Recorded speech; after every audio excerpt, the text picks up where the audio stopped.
Ini money management yang biasa saya gunakan ketika trading, teman-teman. Oke, di sini saya bakal nge-share tentang money management yang biasa saya gunakan ketika trading ya, khususnya trading forex. Oke, ini yang pertama, biasanya saya menggunakan risk itu satu ya, 0,5 sampai 2%, teman-teman, maksud saya. Oke, untuk saya biasanya ketika trading ini dihitung dari balance teman-teman ya, bukan equity, tapi balance teman-teman. Risk per trade 0,5 sampai 2% ya. Nah, ini nanti menyesuaikan dengan area dari supply atau demand di area tersebut teman-teman ya, untuk risknya ini. Pokoknya kisaran 0,5 sampai 2%. Nah, di sini saya menghitungnya biasanya memakai trading assistant teman-teman. Atau biasa itu dibilang itu lot kalkulator teman-teman. Nah, jadi kenapa saya memakai kalkulator atau trading assistant ini, karena bisa memungkinkan untuk saya pribadi itu menghitung risknya itu tetap fix teman-teman ya, tetap fix dan tentunya memudahkan ya, memudahkan bagi saya sendiri ketika trading. Nah, apalagi saya kan trading itu banyak pair ya, jadi risknya itu harus benar-benar ketat teman-teman, benar-benar ketat. Nah, sama seperti kita ibaratkan ya, seperti teller bank tuh sebenarnya mereka itu tetap bisa teman-teman ngitung uang sebanyak itu tanpa mesin uang ya. Nah, tapi jika ada mesin uang itu, mesin penghitung uang itu secara otomatis, nah itu memudahkan memudahkan si pegawai bank ya buat ngitung dan tentunya lebih cepat dan lebih konsisten. Tapi kalau tanpa mesin penghitung uang itu apakah tetap bisa ngitung? Ya tetap bisa teman-teman, tapi itu memudahkan ya. Nah, jadi fungsinya teknologi itu untuk memudahkan ya, memudahkan si penggunanya. Nah, di sini saya mencoba menerapkan hal tersebut teman-teman. Jadi saya mencoba memakai trading assistant teman-teman, menghitung lot kalkulator itu secara manual. Nah, di sini saya memakai 0,5 sampai 2%. Jadi misalnya nanti hit tap ya, teman-teman, anggap aja 2% ya risk saya. Nah, biasa saya menggunakan RR itu 1:3, teman-teman ya. 1:3. Jadi jika hit TP kisaran 6%-an, teman-teman ya. Jika risknya ini 2% ya kasusnya. Nah, jadi ini yang biasa saya gunakan ketika trading, teman-teman ya. Nah, 6%. Jika teman-teman memakai safety target, nah di sini biasanya saya pecah teman-teman ya, areanya untuk entry diusahakan yang kecil teman-teman ya untuk risknya jika memakai safety target. Kenapa begitu? Karena kalau memakai safety target kan kita harus layering teman-teman ya, untuk posisinya harus kita pecah beberapa posisi. Nah, saya juga ada di akun saya itu biasa memakai safety target juga. Jadi safety target itu maksudnya teman-teman ini. Saya memakai risk reward ratio itu 1:1 dari area kita, dari area saya itu 1:1 sama 1:3 ya, 1:3. Nah, di sini saya ketika entry misalnya di per NZJPY seperti sekarang, nah saya pecah dua layer teman-teman. Saat yang posisi pertama itu saya ambil RR 1:1, lalu yang posisi selanjutnya itu saya setting targetnya di 1:3 teman-teman ya. Di situ ada juga di trading asistennya kita setting 1:3. Nah, jadi anggap aja misalnya risknya itu 2% ya tadi ya, contohnya 2% totalnya. Jadi saya biasanya saya pecah teman-teman. Saya pecah risk 2% tadi menjadi 1%, teman-teman. Nah, jadi jika hit TP yang 1:1, nah kita plus, karena tadi 1%, karena hit 1:1 kita plus 1%, teman. Nah, persen. Oke. Nah, lalu jika yang satunya 1:3, berarti 1 dikali 3 ya, 3% teman-teman. Plus 3%. Nah, jadi totalnya adalah 4%, teman. 4% untuk return saya. Nah, jika yang memakai satu posisi tadi, jika cuman satu posisi kita one shot ya 2%, risknya kita bisa mendapat returnnya 6% ya. Nah, ini memungkinkan untuk dapat return yang lebih tinggi, teman-teman. Nah, di sini ada plus minus sebenarnya, teman-teman.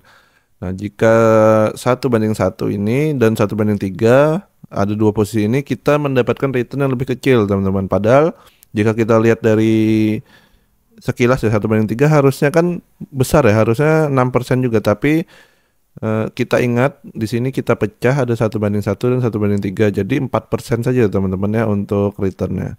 Nah, tetapi plusnya di sini ada plusnya, teman-teman, untuk probabilitasnya.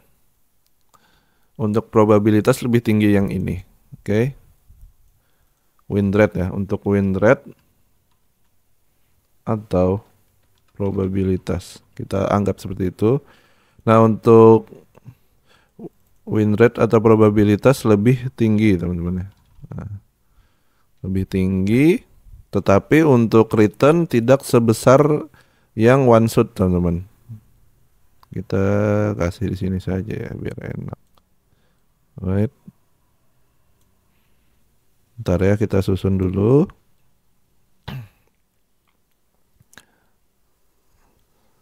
Nah, ini seperti ini.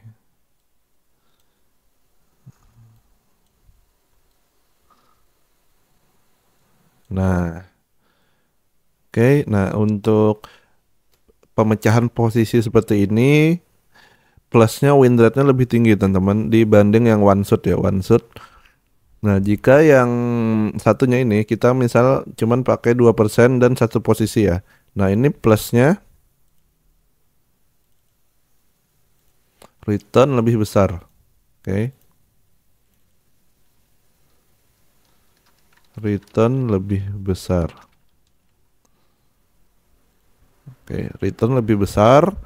Kita mendapat keuntungan itu jika hit final target kita itu lebih besar, teman-teman ya. Apalagi misal kita fokus 1:5 tok atau 1:6, 1:6 saja gitu. Nah, itu lebih besar, teman-teman. Tetapi minusnya di sini, oke, win rate lebih kecil.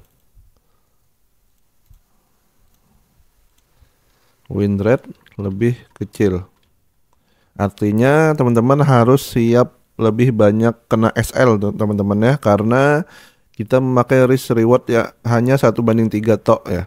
Nah, jika kita memakai yang layering tadi, kita juga hit 1:3, tetapi kita ada posisi 1:1, teman-teman. Nah, jadi konsepnya ya, market itu semakin jauh target, berarti semakin kecil kemungkinan harga itu menyampai target profit kita ya.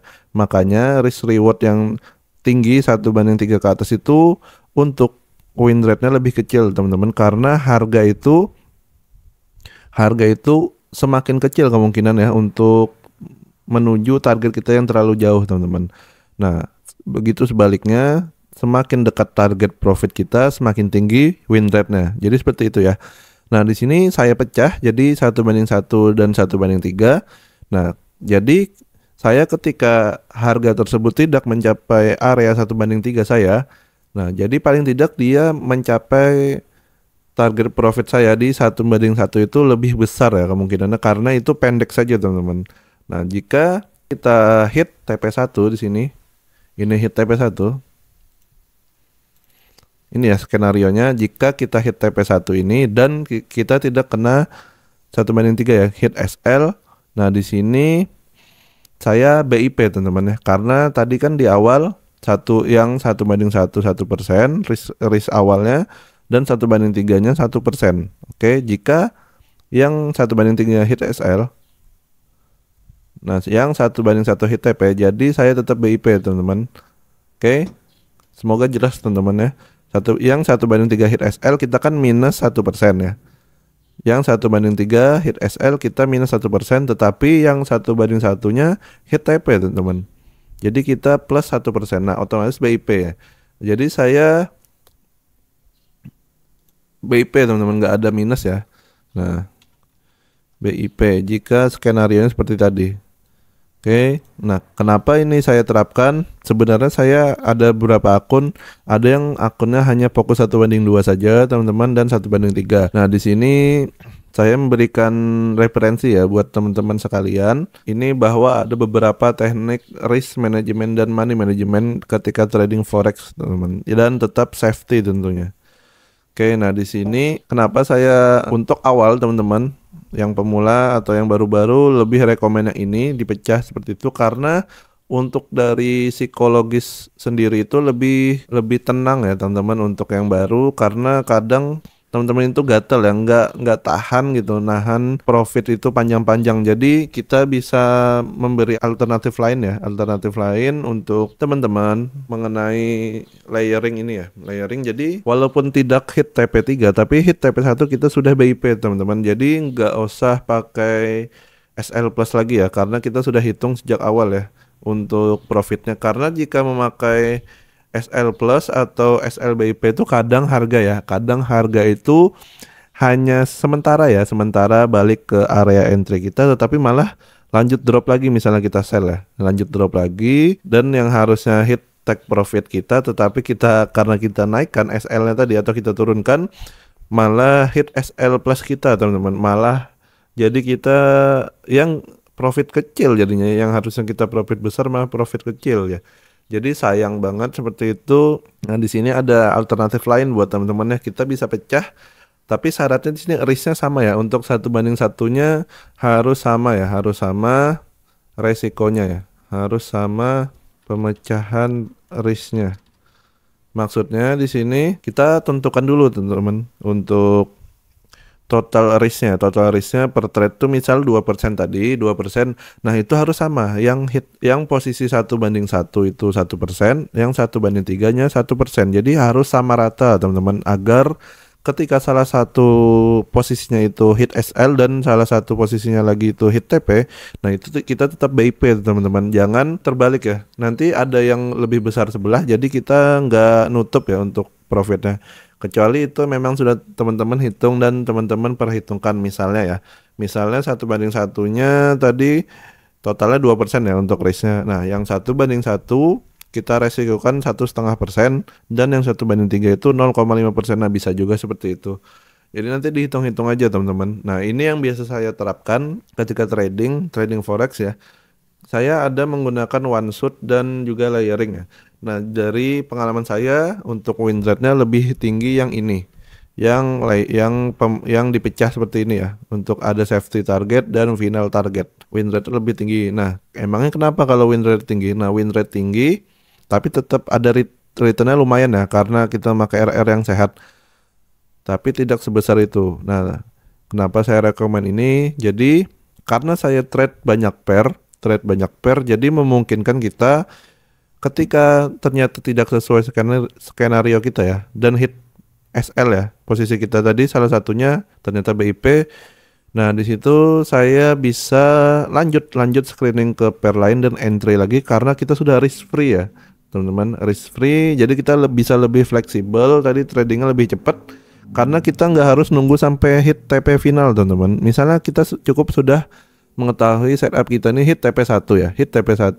Nah, itu kita sudah memastikan kita sudah BIP. Jadi kita bisa lanjut untuk screening di pair lain. Nah, itu untuk salah satu money management yang biasa saya gunakan ya. Jadi kunci selamat di trading forex ini teman-teman, itu kuncinya sebenarnya money management yang bagus itu bisa selamat teman-teman ya. Walaupun misalnya metodenya buta ya, anggap aja buta, dan money manajemennya bagus, dia bakal selamat teman-teman. Tetap bakal selamat walaupun misalnya balik modalnya lama atau berdarah-darah, tetapi money management sehat, dia nggak bakal MC teman-teman. Tetap selamat, tetap ada amunisi perang, itu tetap ada buat trading. Nah, kebalikannya jika money manajemennya itu kacau tetapi metodenya jago, bakal MC teman-teman, cepat MC. Jadi money management ini kunci selamat di trading forex ya. Nah, baru sisanya kita bisa menajamkan tentang metodenya, risknya dan lain-lain. Jadi money management ini berpengaruh. Ini bakal berpengaruh kemana-mana ya. Money management ini menerapkan hal tersebut ini memerlukan suatu sistem ya dan juga kebiasaan disiplin yang bagus, yang baik sehari-hari teman-teman. Karena kadang orang itu gatel teman-teman ya karena merasa kecil risknya atau TP-nya dibesarin lotnya gitu. Nah, jadi ini memerlukan kedisiplinan yang lumayan ya untuk penerapan money management ini karena ya seperti itu teman-teman, nggak ada yang gampang ya untuk bisnis itu perlu proses teman-teman, perlu proses, nggak ada yang instan. Nah, ini mungkin ya untuk tanda kutipnya jangan selalu ingin hal yang instan teman-teman. Kita perlu proses. Di sini prosesnya adalah seperti bisnis pada umumnya. Kita harus menerapkan money management yang bagus karena jika ini teman-teman terapkan dengan benar dan konsisten, nah ketika ya kita tidak tahu ya ke depannya, ketika balance di akun trading teman-teman semakin membesar ke depannya ya, semakin besar dan semakin besar, jika teman-teman tidak belajar ini dari awal, teman-teman bakal kehilangan modal terus-menerus nanti teman-teman karena tidak menerapkan money management yang benar. Oke, mungkin itu ya, saya sedikit share pengalaman saya selama trading. Jadi kunci selamat di trading itu money management yang bagus teman-teman. Oke, ini mungkin bisa jadi referensi buat teman-teman ketika trading ya untuk money management versi saya ini. Semoga bermanfaat teman-teman pada video kali ini. Jika teman-teman bingung atau ingin bertanya-tanya bisa chat di kolom komentar saja dan juga jangan lupa join di grup diskusi kita ya. Linknya ada di deskripsi video. Di sana biasa kita saling share-share ya, saling share setup dan diskusi ya, tentunya diskusi. Dan juga jangan lupa klik tombol like, share dan subscribe teman-teman agar tidak ketinggalan video menarik dan info-info menarik dari kita. Oke, mungkin itu saja dari saya. Thank you.